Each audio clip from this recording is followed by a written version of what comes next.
Por quê? Por que há tanta dor, tanta tristeza neste mundo? O abuso, o tráfico de pessoas, a guerra, a escravidão, a fome criada pelo homem numa terra sem lei onde todos estão em perigo por causa dos violentos que se preocupam apenas com seu poder. A saúde precária, os vícios, as famílias destruídas, muita violência. Os terremotos, as tsunamis, a destruição causada pela natureza, o sofrimento, as lágrimas e a pior catástrofe, a morte. Todos são afetados. Ninguém escapa de toda esta angústia. Nem sempre foi assim. No princípio, o Criador fez os céus e a terra. Tudo o que ele fez era bom, e no auge de sua criação fez o primeiro homem e a primeira mulher. Sejam frutíferos, lhes disse, multipliquem-se, governem sobre a minha criação. Faça dela um paraíso de louvor, glória e paz entre seus filhos, e eu habitarei entre vocês e os abençoarei. Tudo estava bem por um tempo no lindo jardim de Deus, até a catástrofe chegar. O homem e a mulher não queriam mais ser servos. Já não estavam mais felizes em deixar Deus ser Deus e adorá-lo e servi-lo. Queriam o poder para eles mesmos. Queriam governar o mundo sem ele. Em um ato impensável de rebelião, declararam sua independência do Criador do mundo. E as trevas caíram sobre o planeta. As trevas se elevaram. Tendo se rebelado contra o Criador, a humanidade não confiava mais nele e não o conhecia mais, e começaram a criar novos deuses de sua própria imaginação. Deuses de madeira e de pedra, deuses que não podiam falar, nem ouvir e nem enxergar, deuses que foram caprichosos e cruéis. As trevas se espalharam. As pessoas começaram a abusar de outras pessoas, excluindo-as, escravizando-as, matando-as. Nações entraram em guerra contra outras nações. A justiça foi lançada ao chão. As pessoas choravam pela dor que estava sobre o mundo e se perguntavam: há alguma esperança?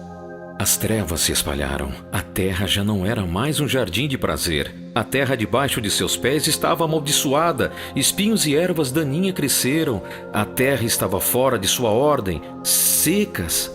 Fome, inundações, pestes, terremotos. O mundo se agitou como uma mulher com dores de parto. As trevas haviam penetrado. A vergonha, a culpa, a solidão, a ansiedade, a desesperança e o medo de que nada jamais poderia mudar a maneira que o mundo estava agora. As trevas e a morte estavam em todos os lugares. O Criador contemplou e lamentou-se. O prêmio de sua criação, a humanidade feita à sua imagem, havia rejeitado o seu amor e, apesar de repetidos convites para regressar a ele, continuaram a se rebelar e a construir um mundo de caos e corrupção. Mas o Criador não seria derrotado em seu propósito.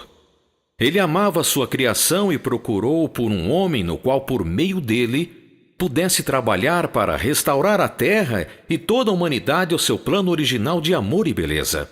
E um dia, Deus encontrou esse homem. Seu nome era Abraão. Abraão buscava a verdade, e seu coração estava perturbado.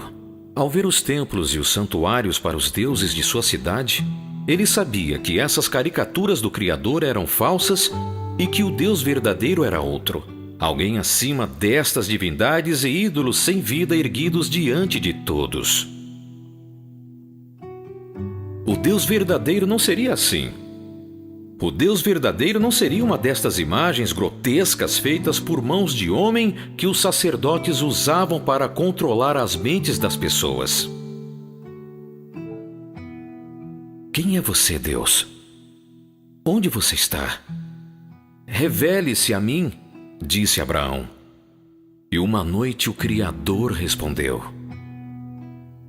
Abraão, Abraão, tenho visto sua busca, tenho visto seu coração, e agora venho a ti. Sou o Deus verdadeiro de toda a criação. Saia da terra e do meio dos teus parentes e da casa do teu pai, e vá à terra que eu lhe mostrarei. Farei de ti uma grande nação, e te abençoarei, e te engrandecerei, e tu serás uma bênção. E por meio de ti, todos os povos da terra serão abençoados. As palavras tocaram profundamente na alma de Abraão e permaneceram nele. E ele deixou sua família e viajou para Canaã, a terra prometida, que muitos chamam de Terra Santa, porque Deus agiria naquela terra para restaurar todas as coisas. Mas de todas as palavras que o Deus verdadeiro disse a Abraão, estas se destacam mais. Abraão, todas as famílias da terra serão abençoadas através de você. Deus usaria Abraão e seus descendentes para restaurar o mundo.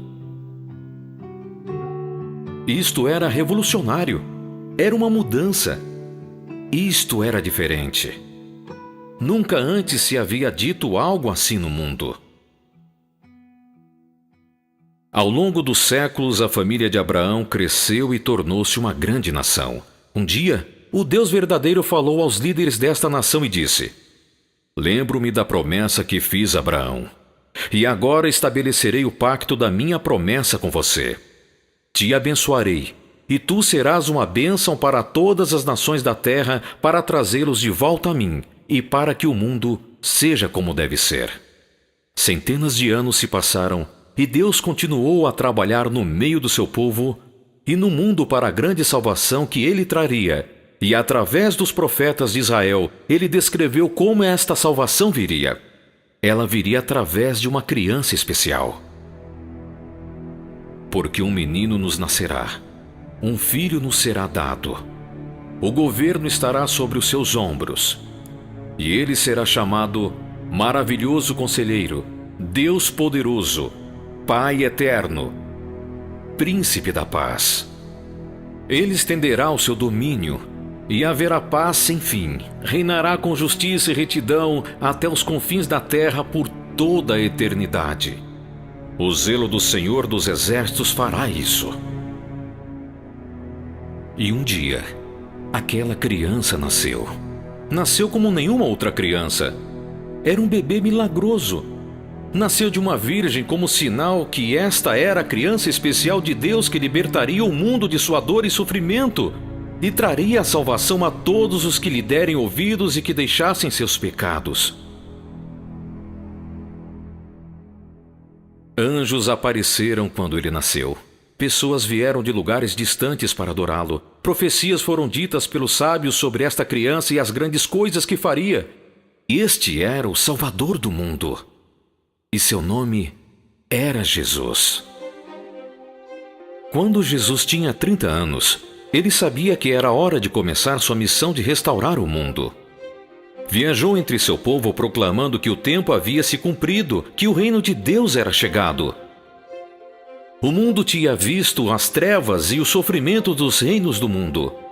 Agora era o tempo do reino de Deus retornar à terra e trazer a salvação à humanidade. Ele falou com poder, falou com autoridade, falou com compaixão, curou os doentes, deu vista aos cegos, fez os coxos andarem, crianças mortas foram ressuscitadas. Os que estavam atormentados por espíritos imundos foram libertados e, acima de tudo, perdoou aqueles que vieram até ele arrependidos de seus pecados. Deu-lhes esperança e um novo começo. A alegria transbordou na terra enquanto a luz de Deus dissipava as trevas. Deus estava sendo fiel à promessa que fez a Abraão. Mas nem todos estavam felizes. O poder ainda estava nas mãos de pessoas corruptas, como sempre foi desde o início da grande catástrofe. E aqueles que tinham o poder não gostavam do que Jesus estava fazendo. Ele era uma ameaça para seu governo. Ele foi perseguido, preso, levado a julgamento, acusado injustamente de crimes e crucificado em uma cruz romana. Parecia que finalmente as trevas haviam vencido. Parecia que as trevas haviam derrotado a luz que havia vindo ao mundo. Até que algo aconteceu 3 dias depois. Mulheres foram ao túmulo para ungir o corpo morto de Jesus. Mas quando chegaram lá, o túmulo estava vazio. Anjos apareceram e deram a grande notícia. Jesus havia ressuscitado dentre os mortos. Jesus estava vivo novamente e estava vivo em um novo corpo que jamais morreria. Jesus não havia sido derrotado pelas trevas. Pelo contrário, Jesus havia vencido as trevas. Sua morte na cruz não foi sua derrota, foi sua vitória. Porque naquela cruz ele pagou o preço dos pecados do mundo.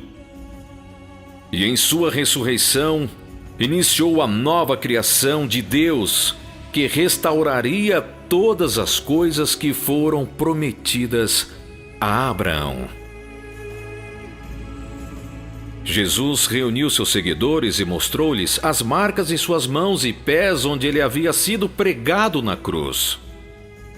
Explicou-lhes que toda a injustiça feita contra ele havia sido invertida pelo poder de Deus para trazer salvação ao mundo. Porque ao morrer na cruz, ele pagou a punição pelos pecados do mundo. A humanidade era culpada e havia sido condenada por causa de sua rebeldia. A humanidade merecia o julgamento, mas Jesus levou a punição sobre si e por todos. A humanidade agora poderia ser perdoada pelos seus pecados para regressar ao seu Criador. Já não havia mais necessidade de sacrificar animais pelos pecados, porque Jesus já havia feito o sacrifício maior. Já não havia mais necessidade de temer o que havia do outro lado da morte, porque Jesus venceu a morte quando ressuscitou da sepultura. Aquele que tinha curado doentes e perdoado os pecadores, agora havia vencido todos os inimigos ao sair da sepultura como o verdadeiro Senhor do mundo. Então, disse aos seus seguidores que os enviaria em uma missão.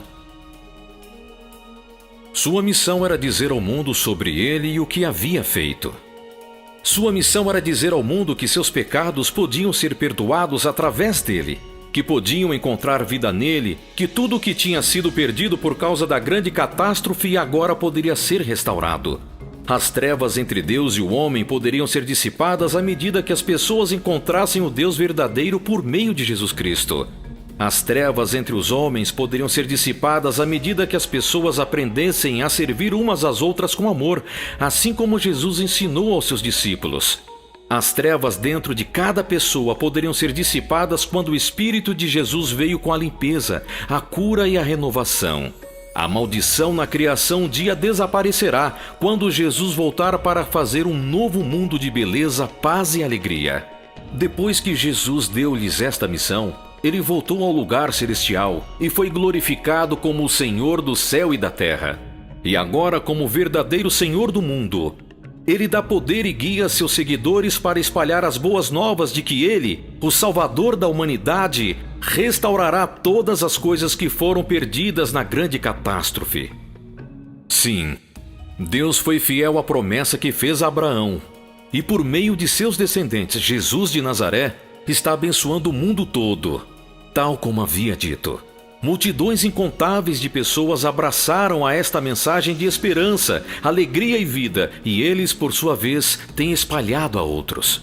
Quase 2000 anos se passaram, e a mensagem da salvação de Deus continua a ressoar em todo o mundo. E agora chegou a você. Você pode ficar livre do medo. Sua vergonha pode ser apagada. Seus pecados podem ser perdoados, sua falta de esperança pode desaparecer, seus conflitos podem ser resolvidos no nome do Salvador e do Senhor do céu e da terra, Jesus de Nazaré. Aquele que é perfeito, o sacrifício pelos nossos pecados, o que venceu a morte, o Senhor de tudo. Você está disposto a recebê-lo hoje como seu Senhor? Clame a Ele agora e confesse que Ele é seu Senhor e diga a outros sobre esta alegre notícia. Foi-me dada toda a autoridade nos céus e na terra. Jesus, em Mateus, capítulo 28, versículo 18. Todo aquele que clamar o nome do Senhor será salvo. Paulo em Romanos, capítulo 10, versículo 13.